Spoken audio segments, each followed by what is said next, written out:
Hello guys, आपके हमारे channel maths with अखिल में स्वागत है। आज हम क्लास 11 के गणित विषय में प्रश्नावली 1.2 को हल करेंगे। तो अपन देखते हैं प्रश्न संख्या 3। प्रश्न संख्या 3 में अपन को ये कहा गया है कि बताइए कि कौन कौन से समुच्चय परिमित है और कौन सा अपरिमित है। यानी अपन को ये जो भी समुच्चय नीचे दिए हुए जो कि समुच्चय निर्माण के रूप में लिखे हुए, यानी अपन को पहले तो इसका समुच्चय बनाना है, अगर बन पाए तो फिर बना के बताना है कि अगर परिमित है तो क्यों है और परिमित नहीं है तो भी क्यों है। तो अपन देखते हैं सबसे पहले प्रश्न संख्या तीसरे का पहला। तीसरे के पहले में अपन को ये कहा गया है कि x अक्ष के समांतर रेखाओं का समुच्चय। देखो आप ये समझिए, जैसे कि मैंने ये बनाई अपने एक x अक्ष बना दी, एक x अक्ष। फिर आप देखिए ये जैसे हो गया x अक्ष, फिर इसके समांतर बनानी है तो मैं यहाँ पे एक और लाइन खींच सकता हूँ। यहाँ पे कितनी भी लाइन मैं ड्रॉ कर सकता हूँ, जैसे कि ये मैंने बना दी अपने x डैश, जैसे x डबल डैश, मतलब कितनी भी आप रेखाएं बना सकते हो कि इसकी कोई भी लिमिट नहीं है। यानी अपन क्या कहेंगे अपना, जैसे कि मैं समुच्चय लिखता हूँ इसका एक बार, a बराबर, जैसे मैंने पहली रेखा बनाई x डैश, फिर दूसरी बनाई x डबल डैश, फिर ये कहाँ तक जाएगी, ये तो अनंत तक बन जाएगी।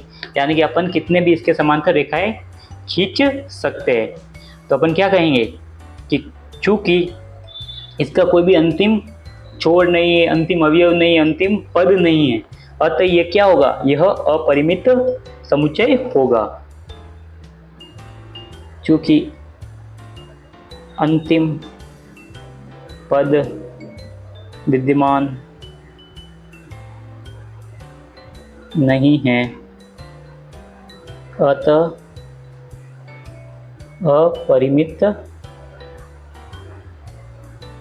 अपरिमित क्या समुच्चय होगा। यानी कि ये अपरिमित समुच्चय होगा नहीं है। ठीक है, फिर अगला देखो तीसरे का दूसरा क्या है, अंग्रेजी वर्णमाला के अक्षरों का समुच्चय। यानी कि अंग्रेजी वर्णमाला आपको पता ही है ABCD, तो ABCD के अक्षर तो फिक्स है 26। तो अपन क्या लिखेंगे, जैसे मैं इसका बताता हूँ समुच्चय या सेट। देखो A से शुरू करेंगे, फिर B, फिर C, फिर डैश डैश करके अपन को कहाँ तक जाना है, Z तक ही तो जाना है, कि Z ही अंग्रेजी अक्षरों का अंतिम अक्षर है। तो अपन क्या कहेंगे, इसमें लिखेंगे चूंकि अंतिम पद विद्यमान या उपस्थित है, या जिसे अपन गिन सकते हैं, अतः यह परिमित है। यानी कि यह फाइनाइट है, परिमित समुच्चय होगा। इसको होगा नहीं करना, आपको क्या करना है, ठीक है। यह परिमित समुच्चय है। फिर अगला तीसरे के तीसरे में देखो आप, उन संख्याओं का समुच्चय जो 5 के गुणज हो, यानी 5 से जो भी गुणा करती हो, जैसे कि 5 का पहाड़ा एक तरह से आप कह सकते हो, जो कि अनंत तक चलेगा। अनंत तक क्यों चलेगा, कि अपन को कोई लिमिट नहीं दी है कि यहाँ तक के यहाँ तक बताना है। अपन को तो कहा है सिर्फ 5 का गुणज होना चाहिए, तो 5 का गुणज तो बहुत सारी संख्याएं हो सकती है। तो अपन क्या कहेंगे कि ये भी कैसा समुच्चय है, ये भी एक अपरिमित है। तो अपन लिखेंगे चूंकि अंतिम पद विद्यमान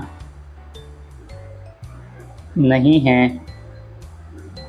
अतः यह अपरिमित समुच्चय है। कोई भी अंतिम पद विद्यमान इसमें नहीं है, इसलिए क्या होगा, ये अपरिमित समुच्चय होगा। इसी तरह से अपन इसका करते हैं तीसरे का चौथा सवाल। देखो तीसरे के चौथे सवाल में अपन को ये कहा गया है, पृथ्वी पर रहने वाले जानवरों का समुच्चय। देखो ये सवाल थोड़ा सा है ना, आपको दिमाग को सोचने पे मजबूर करेगा। देखो पृथ्वी पर रहने वाले, देखो वैसे तो अपन को पता है कि बहुत सारे जानवर रोज अपन देखते हैं नेशनल जियोग्राफी पे, रोज नए नए जानवरों की खोज होती रहती है।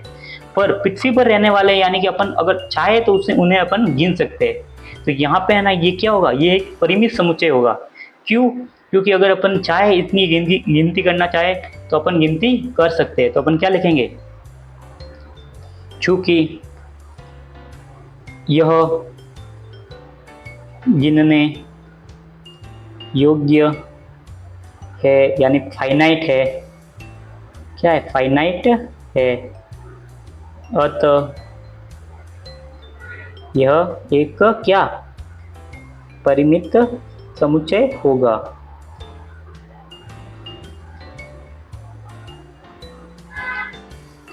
ठीक है, फिर तीसरे के पांचवे में अपन को कहा गया है मूल बिंदु से होकर जाने वाले वृत्तों का समुच्चय। तो देखो मूल बिंदु क्या होता है, 0 0 0 0 से कितने भी अपन, जैसे कि 0 0 क्या होगा, एक डॉट होगा, उससे अपन कितने भी वृत्त बना सकते हैं। जैसे मैंने यहाँ से एक बना दिया, आप यहाँ से बनाएंगे, फिर ऊपर से नीचे से, मतलब कि आप कितने भी वृत्त इसमें बना सकते हैं। यानी अपन क्या कहेंगे यहाँ पे कि ये क्या है, ये एक प्रकार का अपरिमित है। यानी कि जैसे कि मैंने 2 बना दिए, कोई चाहे तो 10 बना सकता है, कोई चाहे तो 1000, कोई चाहे तो असंख्य बना सकता है। यानी कि इसकी कोई लिमिट नहीं है, चूंकि कोई भी